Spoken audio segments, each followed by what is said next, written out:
My question. You owned Disney once before and sold it. You also owned advertising companies in the 70s, I believe. Right. And you sold them.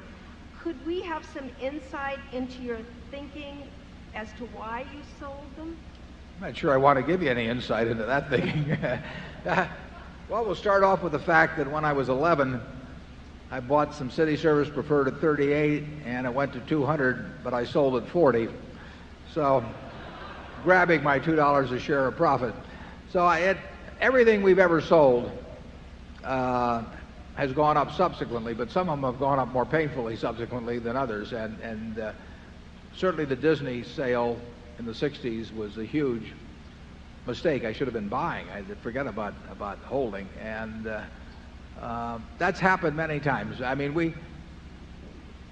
we think that anything we sell should go up subsequently because we own good businesses and we may sell them because we need money for something else, but we still think they're good businesses and we think good businesses are going to be worth more over time. So, but I must say that selling to Disney was a mistake, and actually the ad agencies have done very well since we sold them too. Now maybe some of that money went into Coca-Cola or something else, so I don't worry about that.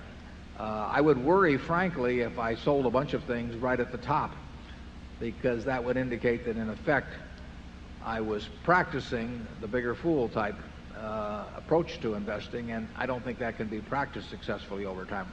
I think the most successful investors, if they sell at all, will be selling things that end up going a lot higher because it means that they've been buying into good businesses as they've gone along. Charlie?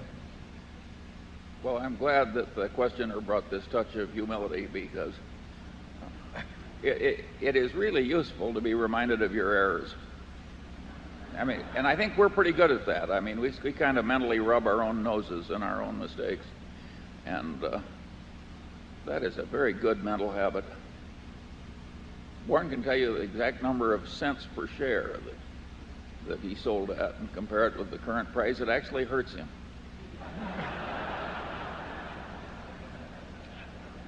It actually doesn't hurt. The truth is, because you just keep on doing things.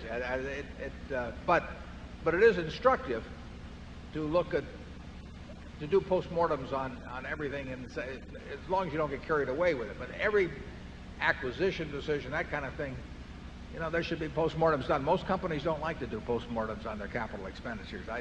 I've been a director of a lot of companies over the years, and they've usually not spent a lot of time on the postmortems. They spend a lot of time on telling you how wonderful the acquisitions are going to be or the capital expenditures, but they don't like to look so hard necessarily at the results. Think of how refreshing the board of directors meeting would be if they sat down and now we'll spend 3 hours examining all our stupid blunders and how much we've blown. And then after that, the compensation committee will meet. No, that is not going to happen. Right. Okay, area 5, please.